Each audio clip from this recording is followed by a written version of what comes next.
দেখি কি চা খাচ্ছ তুমি। আরে বাহ, গতবার যেটা তোমার খাওয়ার শখ ছিল। গাড়ির স্পিড এখন 80+, 90 ছুঁই ছুঁই। আশা করি কৌস্তব সেঞ্চুরিও ক্রস করে ফেলবে। আর আমাদের সামনে কোনো গাড়ি নেই। আমাদের এখন বাজে রাত 3টে, বাড়ি থেকে 230 কিলোমিটার আমরা চলে এসেছি। আর কি সৌভাগ্য।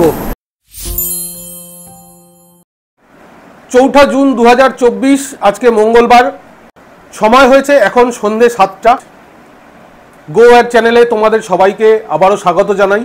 আমাদের আরও একটা নতুন জার্নির সময় এসে গেছে। এইবারে আমরা আমাদের গাড়ি নিয়ে যাচ্ছি পাহাড়ে। প্রথমে আমরা কলকাতা থেকে যাচ্ছি শিলিগুড়ি। তো এই পর্বে মূলত আমাদের কলকাতা থেকে শিলিগুড়ি যাওয়ার যে জার্নি, সেই ইনফরমেশনগুলো নিয়ে থাকছে এই ভিডিওটা। এখন কিন্তু শিলিগুড়ি যাওয়ার যে রাস্তায় যে বাইপাসগুলো বন্ধ ছিল সেইগুলো সব খুলে গেছে, যেরকম বহরমপুর বাইপাস, রায়গঞ্জ বাইপাস। তাই এই ভিডিওতে আমরা দেখে নেব যে আমাদের কলকাতা থেকে শিলিগুড়ি যেতে ঠিক কতটা সময় লাগছে। যেরকম নর্মাল মানুষ, মানে আপনার আমার মতো আম আদমি, আমরা যদি গাড়ি নিয়ে যাই তাহলে আমাদের ঠিক কতটা সময় লাগতে পারে। প্রচুর ভিডিও আছে যেখানে দেখিয়েছে 12 ঘন্টায় পৌঁছে গেছে, 11 ঘন্টায় পৌঁছে গেছে। কিন্তু যেই রাস্তায় 13 ঘন্টা ট্রাভেল টাইম দেখায়, সেই রাস্তায় মানুষ কি করে 12 ঘন্টায় পৌঁছে যায়? তাহলে কি তারা একবারও দাঁড়ায়নি, বা পেট্রোল ফিল আপ করেনি, বা খাওয়া দাওয়া করেনি? তো সেইগুলোই আজকে আমরা নিজেরা বিচার করে দেখব এবং আপনাদের সামনেও সেই জিনিসগুলো তুলে ধরবো যে আপনার আমার মতো সাধারণ মানুষ যদি কলকাতা থেকে শিলিগুড়ি গাড়ি নিয়ে যায় তাহলে তার ঠিক কতটা সময় লাগতে পারে একটা বেড়ানোর মুডে গেলে।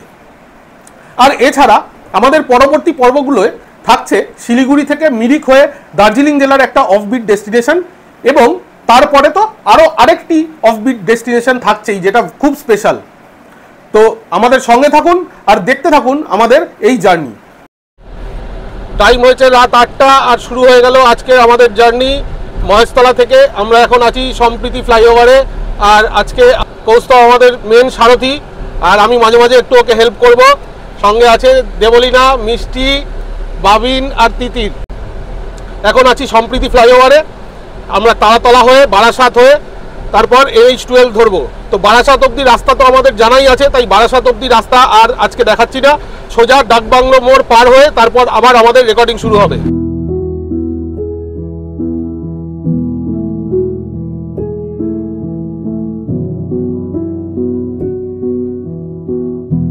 তেল একদম ফুল হয়ে গেছে, আর আমাদের খুব একটা লাগেনি, 1800 টাকার মতো তেল লেগেছে এখন ট্যাঙ্ক ফুল করতে। আগে থেকে একটু তেল ছিল গাড়িতে। গাড়ির টায়ার প্রেশারটা আমরা চেক করে নিচ্ছি, কারণ অনেকটা রাস্তা যেতে হবে, প্রায় 650 কিলোমিটার।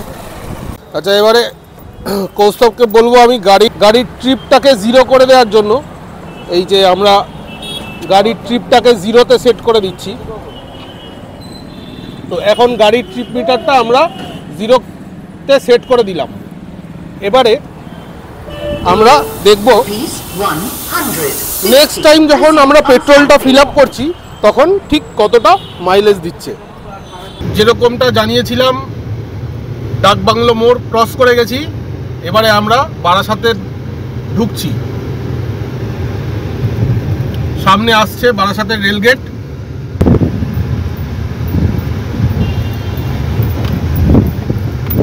এই যে সামনে বোর্ডটা দেখা যাচ্ছে, বারাসাত কলেজ লেখা রয়েছে, সামনেই বারাসাত কলেজ। এই রাস্তা ধরেই আমরা সোজা এগিয়ে যাব। এই যে সামনে NH-12 এর বোর্ড দেওয়া রয়েছে, এই যে বোর্ডটা দেখুন, বোর্ডটা যাচ্ছে, NH-12 এর বোর্ড দেওয়া রয়েছে। এই রাস্তার ওপর ডাকবাংলো মোড় পার হয়ে আমরা জাস্ট বারাসাত রেলগেটটা পার হয়েছি। NH-12 এর বোর্ড কিন্তু আমরা দেখে নিলাম। এই রাস্তাটা কিন্তু এখন NH-12-এ মানে নামকরণ NH-12 হয়ে গেছে, আগে ছিল NH-34। তো যাদের যাদের এই প্রশ্নটা ছিল যে ডাকবাংলো মোড়ের পরে NH-12 হয়নি, তাদেরকে কিন্তু আমি লাইভ দেখিয়ে দিলাম। এখানেও দেখাচ্ছে NH-12 ওল্ড NH-34। ওপরে যে বোর্ডটা গেল তাতে কিন্তু লেখা রয়েছে NH-12 আর ওল্ড লেখা রয়েছে NH-34। আর এখন আমরা কিন্তু NH-34-এ আছি, এখনকার নাম ন্যাশনাল হাইওয়ে 12। এই রাস্তা ধরে আমাদের যেতে হবে জাগুলি পর্যন্ত। জাগুলি থেকে রাস্তা চওড়া হয়ে যাবে, মানে ন্যাশনাল হাইওয়ে 12 জাগুলি থেকে চওড়া হয়ে গেছে, সেই রাস্তাও দেখাবো।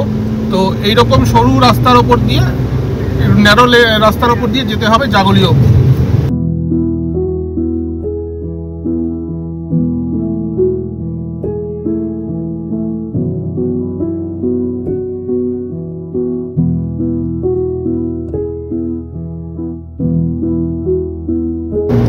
টাইম হয়েছে এখন রাত 11টা প্রায়।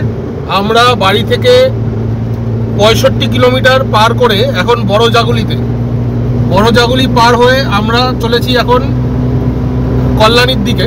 কল্যাণী এখন রানাঘাট, রানাঘাট। তো কল্যাণী পার হয়ে যাবো তো, সামনে কল্যাণী ক্রস করে গেলাম। তো কল্যাণী ক্রস করে আমরা এখন রানাঘাটের দিকে যাচ্ছি। আর আমরা পেয়ে গেছি এই 3 লেনের চওড়া ন্যাশনাল হাইওয়ে 12। অসাধারণ সুন্দর রাস্তা, একদম মাকড়ের মতো। ঝিরিঝিরি বৃষ্টি পড়ছে বাইরে, দারুণ সুন্দর আবহাওয়া। আর আমাদের গাড়ি প্রায় এখন 80 ক্রস করে 100 ছুঁই ছুঁই। আমাদের উইন্ডস্ক্রিনে বৃষ্টির ছিটে পড়েছে, আর সেগুলোতে যখন লাইট পড়ছে উল্টো দিকের গাড়ির, তখন সেগুলো চকচক করছে, দারুণ লাগছে দেখতে।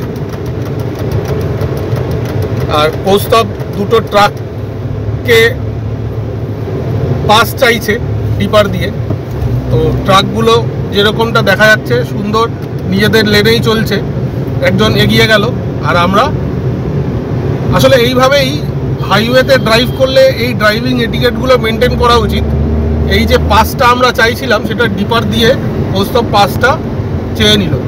আচ্ছা, কল্যাণী পার হয়ে একটা টোল বুথ দেখাচ্ছে, কিন্তু এই টোল বুথটা এখনো পর্যন্ত চালু হয়নি। এই আমরা পাশ দিয়ে বেরিয়ে যাচ্ছি, এই যাত্রায় বেঁচে গেলাম। হ্যাঁ, কিন্তু খুব শিগগিরই হয়তো টোল দিতে হবে। এখন বাজে রাত 11টা। আমরা শুরু করেছিলাম রাত 8টায় আমাদের বাড়ি থেকে। 3 ঘন্টা প্রায় গাড়ি চালানো হয়ে গেছে। আর আমরা এখন দাঁড়িয়ে আছি এই জিওর একটা পাম্পে একটু ওয়াশরুম যাওয়ার জন্যে। তো এখন আছি আমরা চাকদায়।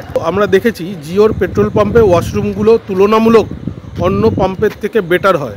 তাই চেষ্টা করব এবার যে পাম্পগুলোয় দাঁড়াবো ওয়াশরুম অ্যাক্সেস করার জন্য, সেগুলো যাতে এই জিওর পাম্পগুলোই হয়। যেখানে একেবারেই পাবো না জিওর পাম্প, তখন অন্য পেট্রোল পাম্পে দাঁড়াতে হবে। বাঁদিকে কৃষ্ণনগর সিটি, সোজা শিলিগুড়ি। বাঁদিকে কৃষ্ণনগর সিটি চলে যাচ্ছে, আর সোজা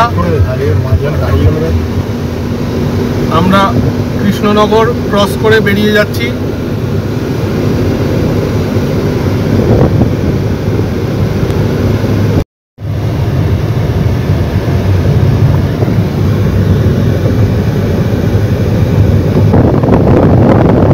ডালখোলা 337 কিলোমিটার, মালদা 211, বহরমপুর 85 কিলোমিটার এইখান থেকে। অসাধারণ সুন্দর রাস্তা, গাড়ি চলছে 100 স্পিডে। আর আমরা প্রায় 130 কিলোমিটার, বাড়ি থেকে 130 কিলোমিটার পথ অতিক্রম করে ফেলেছি।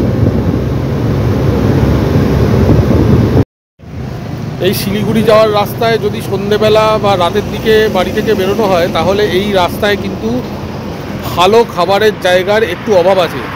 আমরা বিগত ঘন্টাখানেক ধরে একটা ভালো খাবারের জায়গা খুঁজছি, কিন্তু ঠিক ফুডিং খাবারের জায়গা পাচ্ছি না। ভালো খাবারের, ঠিকঠাক খাবারের জায়গা কিন্তু পাচ্ছি না। দু একটা জায়গা পেয়েছি যেখানে এই রুটে যে বাসগুলো চলে, সেই বাসগুলো যেখানে দাঁড়িয়ে লোকজন খায়, সেই সব জায়গা প্রচণ্ড ভিড়, তাই আমরা সেইখানে দাঁড়াইনি। তো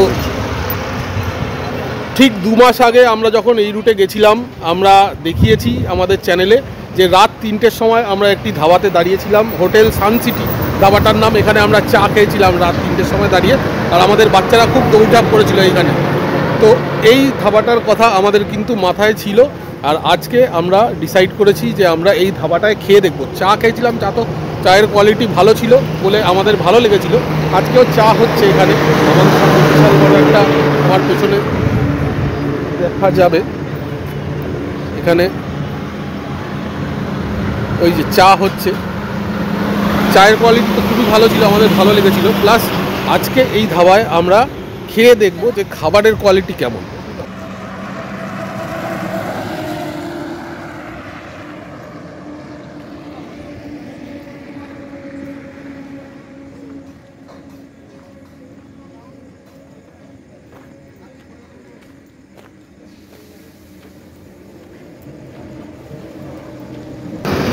আচ্ছা, আজকে আমাদের ডিনার এসে হাজির। একটা আছে মটর পনির, দুটো নিয়েছি আমরা handi chicken, 2 plate handi chicken, আর কৌস্তবার আমার জন্য 3 তরকা ফ্রাই। এটা আমাদের স্পেশাল, আমরা যখনই কোনো ট্যুরে বেরোই গাড়ি নিয়ে, তো আমাদের ওই তরকা ফ্রাই আর রুটি না খেলে যেন ট্যুরটা ঠিক কমপ্লিট মনে হয় না। জায়গাটা হলো ধুবুলিয়াতে, ধুবুলিয়া পার্ক হয়ে বেথুয়া ডহরি যাওয়ার পথে এই ধাবাটা পড়ে। তো খাবার দাবারের যা দিয়েছে দেখে তো বেশ ভালো লাগছে, খেয়ে দেখবো কেমন। আর আবহাওয়াটা আজকে বেশ ভালো হয়ে গেছে, সুন্দর আবহাওয়া বাইরে, তাই বাইরে বসে খেতে আমাদের কোনো কষ্ট হচ্ছে না। আর এখানে প্রচুর আলো চারিদিকে, তো আমরা সবাই আজকে বাইরে বসে খাবো, ওপেন এয়ারে খাবো, এটাই ঠিক করেছি। সবাই মিলে ওপেন এয়ারে বসে আজকে আমাদের ডিনার হচ্ছে। কেমন খেতে মিষ্টি? ভালো। তো খাবার দাবারের কোয়ালিটি যেরকম আমাদের মনে হয়েছিল যে ভালোই হবে, বলি না কেমন ভালো, ম্যাগি মশলা দিতে। তো দেখা যাক খেয়ে।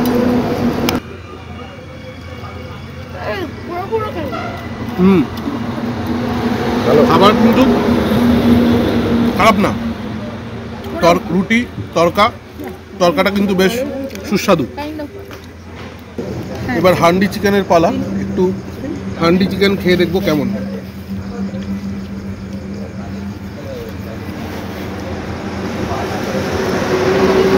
বেশ ভালো করে খাবার দাবারের কোয়ালিটি কিন্তু ভালো। এই জায়গাটা কিন্তু রেকমেন্ডেড, যদি বাড়ি থেকে না খেয়ে বেরোন, রাতে ডিনার করতে হয়, তাহলে কিন্তু এই জায়গাটা বেশ ভালো। এবং খাবার দাবারের দামও খুব বেশি হবে বলে মনে হয় না। খেয়ে উঠে কত কি পে করতে হয়েছে সেটাও বলবো। ভালোই করে এটা আমাদের। দেখি কি চা খাচ্ছ তুমি? আরে বাহ, গতবার যেটা তোমার খাওয়ার শখ ছিল খেয়ে উঠতে পারো নি, 20 রুপিস, এটাও 20 রুপিস ছিল। আরেকবার বলে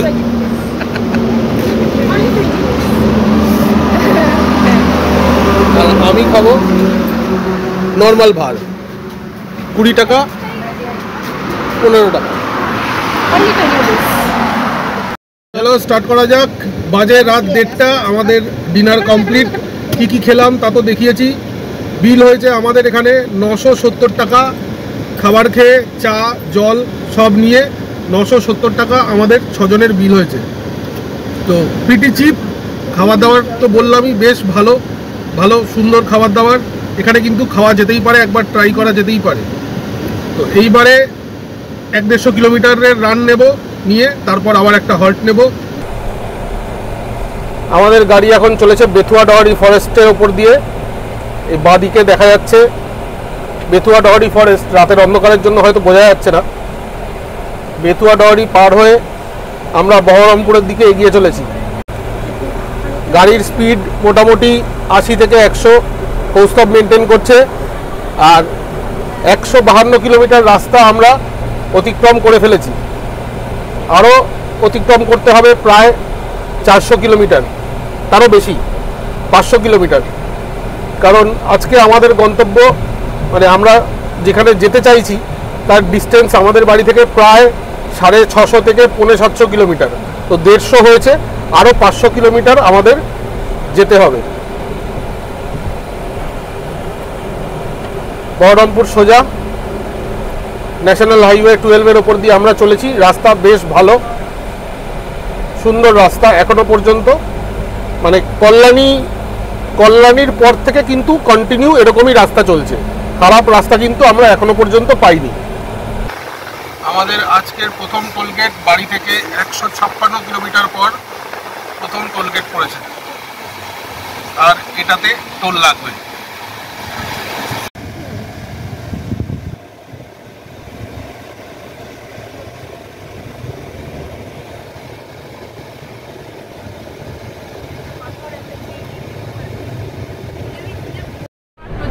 এখন বাজে রাত 2:30 আর আমরা বাড়ি থেকে 205 কিলোমিটার চলে এসেছি।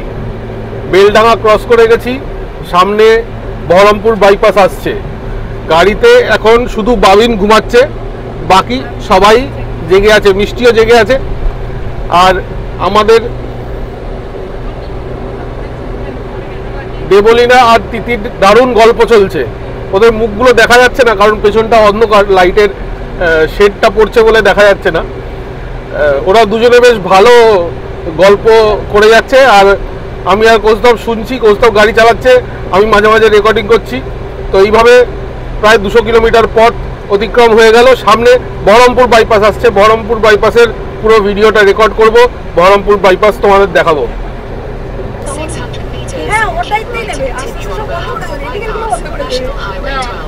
আর 600 মিটারের মধ্যে বহরমপুর বাইপাস আসছে। শিলিগুড়ি, ডালখোলা, মালদা সব সোজা। এই আমরা বহরমপুর বাইপাসে উঠে গেলাম। বাঁদিকে বহরমপুর টাউন। আমরা বহরমপুর টাউনের মধ্যে দিয়ে গেছিলাম গতবার, বহরমপুর বাইপাস ধরিনি। তো এইবার সেই কারণেই আমরা বহরমপুর বাইপাস দিয়ে যাচ্ছি, যাতে তোমাদের বহরমপুর বাইপাসের এক্সপিরিয়েন্সটা শেয়ার করতে পারি। গাড়ির স্পিড এখন 80+, 90 ছুঁই ছুঁই। আশা করি কৌস্তব সেঞ্চুরিও ক্রস করে ফেলবে, কিন্তু সামনে একটু হালকা একটা ডাইভারশন আছে। ঠিক ডাইভারশন বলা যায় না, রাস্তাটায় কাজ হচ্ছে কিছু, ওই জন্য আটকে রাখা আছে। তো এইবার সামনে যা রাস্তা দেখছি তাতে মনে হচ্ছে সেঞ্চুরি হয়েই যাবে। আর আমাদের সামনে কোনো গাড়ি নেই, আমাদের গাড়ি ছাড়া রাস্তাটা ওই দূরেও রাস্তাটা দেখা যাচ্ছে, মানে হয়তো ক্যামেরায় আসছে না, রাস্তাটা পুরো এরকম করে ঘুরে ওই দিকে গেছে, কোনো গাড়ি নেই সামনে। অসাধারণ সুন্দর এই রাস্তা, আর দারুণ মানে মসৃণ ড্রাইভ। আবার 80 পার হয়ে 90 ছুঁই ছুঁই করছে।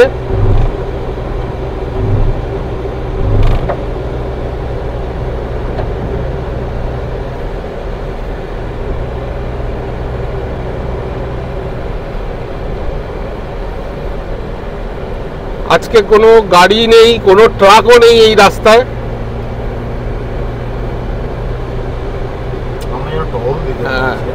আজকে 5 তারিখ হয়ে গেল, আমরা বেরিয়েছি বাড়ি থেকে 4 জুন, যেদিন ভোটের রেজাল্ট ছিল, মানে জেনারেল ইলেকশনের রেজাল্ট বেরিয়েছে।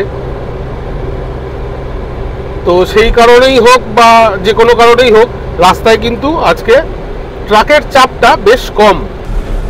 আবারও একটা টোলগেট এসে পৌঁছলাম, বহরমপুর ফারাক্কা টোলগেট। এটা আজকে আমাদের হিসেব মতো দ্বিতীয় টোল, কারণ প্রথম দুটো টোলে টোল চার্জ লাগেনি। এর আগের যে টোলটা ছিল সেইখানে টোল দিতে হয়েছে, আবার এখানে হয়তো টোল চার্জ কাটবে।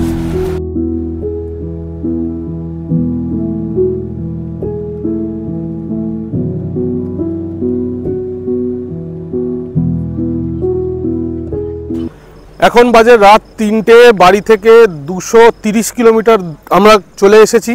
আর এখন আরও একটা খুব ফেমাস লোকেশনে দাঁড়িয়ে আছি। আমার পেছনে দেখা যাচ্ছে পাপ্পুদা ধাবা।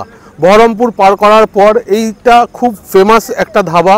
এখানে প্রচুর মানুষ প্রতিদিন এই রাস্তা দিয়ে যারা যাতায়াত করেন এখানে খাওয়া দাওয়া করেন, এবং বেশিরভাগ মানুষই কিন্তু রিভিউ দিয়েছে এই ধাবার খাবার দাবার খুব ভালো।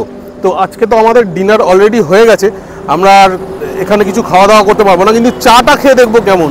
যদি চা পাওয়া যায় একটুখানি চা খাবো, একটু রিফ্রেশমেন্টও হয়ে যাবে। আর কৌস্তব তো অনেকক্ষণ গাড়ি চালাচ্ছে, এরপরে ফারাক্কা অবধি গাড়িটা আমি চালাবো, তাই হয়তো এই রাস্তায় ফারাক্কার আগে অবধি আর কোনো রেকর্ডিং থাকবে না, কারণ আমি গাড়িটা চালাবো তাই। তো ফারাক্কা থেকে আবার আমি ফার্দার রেকর্ডিং করব। এখন একটু চা খেয়ে রিফ্রেশ হয়ে নেবো।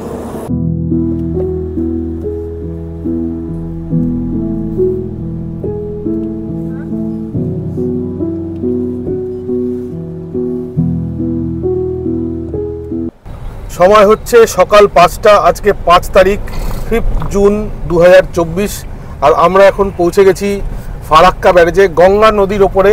এই যে গঙ্গা নদী দেখা যাচ্ছে, গঙ্গা নদীর ওপরে 2.5 কিলোমিটার লম্বা এই ফারাক্কা ব্যারেজ, যাতে রয়েছে 109টা লক গেট।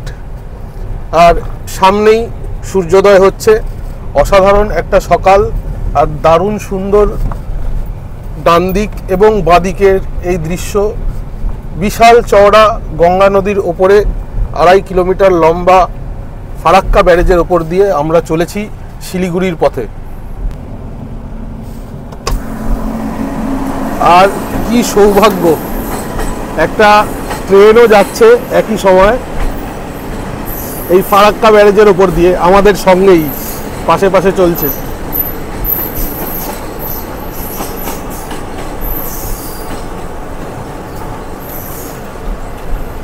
ভাবিন, তোর কপালটা সত্যিই ভালো, যখনই আমরা ফারাক্কা ব্যারেজের ওপর দিয়ে যাই আমাদের একটা না একটা ট্রেন, গৌড় এক্সপ্রেস ফারাক্কা ব্যারেজের ওপর দিয়ে যাচ্ছে।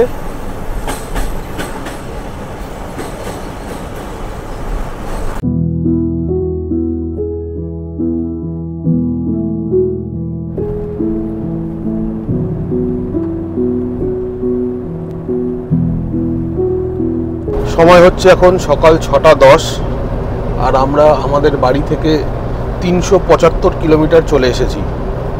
আমরা এখন আছি মালদা পার হয়ে ইটাহারে। ইটাহার হচ্ছে রায়গঞ্জ থেকে প্রায় 35 কিলোমিটার আগে। তো এখানে রাস্তাটা এখন ঠিকঠাক, খুব যে ভালো বলবো না, কিন্তু বেশ ভালো। মাঝে মাঝে একটু প্যাচওয়ার্ক আছে, সেগুলো কাটিয়ে এগোতে হচ্ছে। গাছগুলো পুরো ভর্তি হয়ে আছে আমে, মানে মালদার আশেপাশে আছি সেইটা আম গাছ দেখেই বোঝা যাচ্ছে। ছোট ছোট আম গাছগুলোতেও মানে বোঝাই আম, একটা হচ্ছে রেকর্ড করবো সেরকম পাচ্ছি না, এত কুইক বেরিয়ে যাচ্ছে। ওই যে আম হয়ে আছে, এই যে আম গাছ, ও ভর্তি আম, প্রত্যেকটা আম গাছে মানে বোঝাই হয়ে আছে।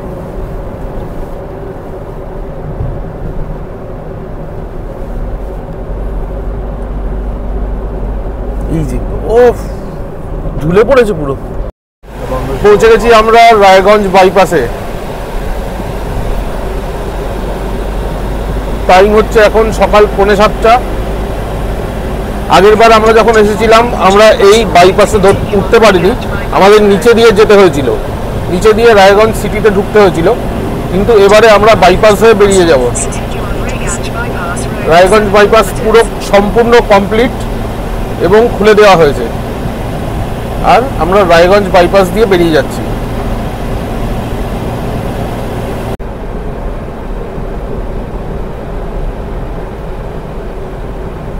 দারুণ সুন্দর রাস্তা, দারুণ সুন্দর। আর প্রস্তাব, গাড়ি চালিয়ে কেমন লাগছে রায়গঞ্জ বাইপাসে?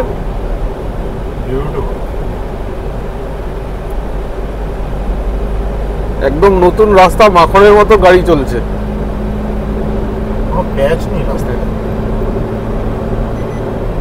ডালখোলা আর 50 কিলোমিটার, শিলিগুড়ি 90, কত দেখলাম 180।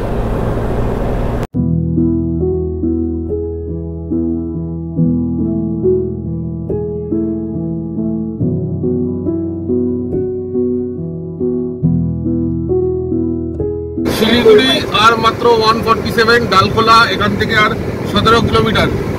আমরা 445 কিলোমিটার ট্রাভেল করে নিয়েছি আমাদের বাড়ি থেকে। এখান থেকে ডান দিক যাব, ডান দিক গিয়ে আমরা ন্যাশনাল হাইওয়ে 12 ছেড়ে দিয়ে আমরা ন্যাশনাল হাইওয়ে 27 ধরে নেব। ন্যাশনাল হাইওয়ে 12 এখানে এই অবধি, এইবার আমরা ধরে নেব ন্যাশনাল হাইওয়ে 27। পেট্রোলের রেট এখানে 104 টাকা 86 পয়সা। পুরো মুখ অবধি ভরে দিন যতটা যায়। গাড়ি চলে গেছে আমাদের 471.2, 471 কিলোমিটার গাড়ি চলেছে, আর তেল লেগেছে 27.61 লিটার। তো যেরকমটা দেখালাম 471 কিলোমিটার গাড়ি রান করেছে ওয়াগনার। আর তেল ভরলাম আমরা, আবার ট্যাঙ্ক ফুল করলাম 27 লিটার 27.62। তো আমাদের ক্যালকুলেট করে অ্যাভারেজ বেরোলো হচ্ছে 17। তো আমরা 4 জন বড় 2 জন বাচ্চা নিয়ে ওয়াগনারে পুরো এসি চালিয়ে 90-100 গাড়ি চলেছে মোটামুটি রাস্তা। এখনো পর্যন্ত 17 মাইলেজ পাওয়া গেছে। টাইম হয়েছে এখন সকাল 8:50 আর আমরা আছি ডালখোলা পার হয়ে এই বিপিসিএল এর পাম্পে। বিপিসিএল এর পাম্পের সঙ্গেই সংলগ্ন রয়েছে ঘর ধাবা। ঘর ধাবাটা এখানে যারা রেগুলার যাতায়াত করেন এই রুটে তারা সবাই হয়তো জানেন, যত ভলভো বাস মানে রাতে যারা যায় শিলিগুড়ি টু কলকাতা তারা কিন্তু সব এই ঘর ধাবাতেই হল্ট নেয়। আর ওয়াশরুম আর খাবারের মানে ডিনারের ব্রেকের জন্য কিন্তু এখানেই দাঁড়ায়। তো এই ঘর ধাবাতে আগেও আমি খেয়েছি, যখন শিলিগুড়ি থেকে কলকাতা গেছি আমি শ্যামলীতে, তখন বাসটা এখানেই দাঁড়িয়েছিল, আমরা এখানেই ডিনার করেছিলাম। সেই ভিডিও রয়েছে আমাদের চ্যানেলে, আপনারা দেখে নিতে পারেন সেই ভিডিও। আর আজকেও আমরা এই ঘর ধাবায় দাঁড়িয়েছি সকালের ব্রেকফাস্ট করার জন্য। খাবার দাবার তো ভালোই পাওয়া যায় বলে জানি। তো এখন খাবারের অপশান হচ্ছে আলু পরোটা, পুরি সবজি আর ব্রেড অমলেট। তো আমরা সব কিছুই একটু একটু করে নিয়েছি, খেয়ে দেখব আর একটু ওয়াশরুমও ইউজ করে নেব। বাচ্চারা এই পার্কে খেলছে, কৌস্তব অর্ডার দিয়ে বসে আছে, আমি রেকর্ডিং করছি। আর আমাদের ওয়াইফরা ওয়াশরুম ইউজ করতে গেছে। ভেতরেও বসার জায়গা রয়েছে, বাট আমরা এই বাইরেই বসছি কারণ ওয়েদার মোটামুটি ভালোই, সেরকম একটা গরম নেই এখনো পর্যন্ত। তো বাইরেই বসবো আমরা। ঘর ধাবা থেকে আমরা বেরিয়ে পড়েছি ডট 9:30 স্টার্ট করে দিয়েছি শিলিগুড়ির উদ্দেশ্যে। ঘর ধাবায় আমাদের ব্রেকফাস্ট করতে 6 জনের পড়লো 440 টাকা। 4 প্লেট ব্রেড অমলেট খেয়েছি আমরা, একটা আলু পরোটা, একটা পুরি সবজি আর জল আর চা খেয়েছি। 440 টাকা, কোয়াইট রিজনেবল, খুব একটা বেশি কস্টলি নয়। খাবার দাবারও ঠিক ছিল, একটু হাইজিনটা আর একটু মেনটেন হলে ভালো হতো, একটু মাছির প্রবলেম ছিল। কিষানগঞ্জ স্টেশন চলে গেল, এখন আছি ইসলামপুর বাইপাসে। সময় হয়েছে 10:05, গাড়ি চলে গেছে 496 কিলোমিটার, মানে অলমোস্ট 500 কিলোমিটার গাড়ি চলে গেছে এখান থেকে শিলিগুড়ি, আর 100 কিলোমিটার। আর তারপর আমরা যেখানে যাচ্ছি সেটা পরের ভিডিওতে বলবো। এই ভিডিওতে তো আমরা শিলিগুড়ি অবধি আমাদেরকে পুরো রুটটা দেখাবো। এই জায়গাটার নাম হলো ঘোষপুকুর। ঘোষপুকুর থেকে যারা জলপাইগুড়ি যাবেন তাদেরকে ডান দিকে যেতে হবে। ফুলবাড়ি, জলপাইগুড়ি, ডুয়ার্স সব ডান দিকে এই ফ্লাইওভার দিয়ে উঠে যেতে হবে। আর যারা শিলিগুড়ি যেতে চাইছে তাদের বাগডোগরার দিকে ঢুকে যেতে হবে। তো আমরা আজকে আমাদের ডেস্টিনেশন শিলিগুড়ির দিকে, তো আমরা বাদিক দিয়ে এই সার্ভিস রোড দিয়ে ঢুকে যাব। এখন বাজে দুপুর 12টা আর আমরা পৌঁছে গেছি শিলিগুড়ি। 597 কিলোমিটার আমাদের গাড়ি চলেছে আর সময় লাগলো, আমরা রাত 8টায় বেরিয়েছিলাম, এখন 12টা বাজে। তো টোটাল আমাদের সময় লাগলো 16 ঘন্টা শিলিগুড়ি পৌঁছতে। আজকের ভিডিওটা এই পর্যন্তই থাকছে, কারণ ভিডিওটা অনেক লেন্দি হয়ে যাচ্ছে, লম্বা হয়ে যাচ্ছে, তাই ভিডিওটা এখানেই শেষ করছি। কলকাতা থেকে শিলিগুড়ি আসার সম্পূর্ণ তথ্য এই ভিডিওতে আমরা দিয়েছি। টোল আমাদের কত পড়েছে সেইটা হিসাব করে এই ভিডিওটারই শেষে আমি টোল চার্জটা তুলে ধরব। এখান থেকে আমরা মিরিক হয়ে যাচ্ছি তাবাকশি। এটা এই যে জার্নিটা এটা থাকছে এর পরের এপিসোডে। তো এই এপিসোডটা যদি তোমাদের ভালো লেগে থাকে তাহলে আমি অনুরোধ করব যে আমাদের পরের এপিসোডগুলোও তোমরা দেখো। এখান থেকে দার্জিলিং ডিস্ট্রিক্টের 2টো অফবিট লোকেশন আমরা ঘুরবো, আমাদের গাড়ি নিয়ে ঘুরবো এবং প্রায় 7000 ফুট পাহাড়ে আমরা উঠবো।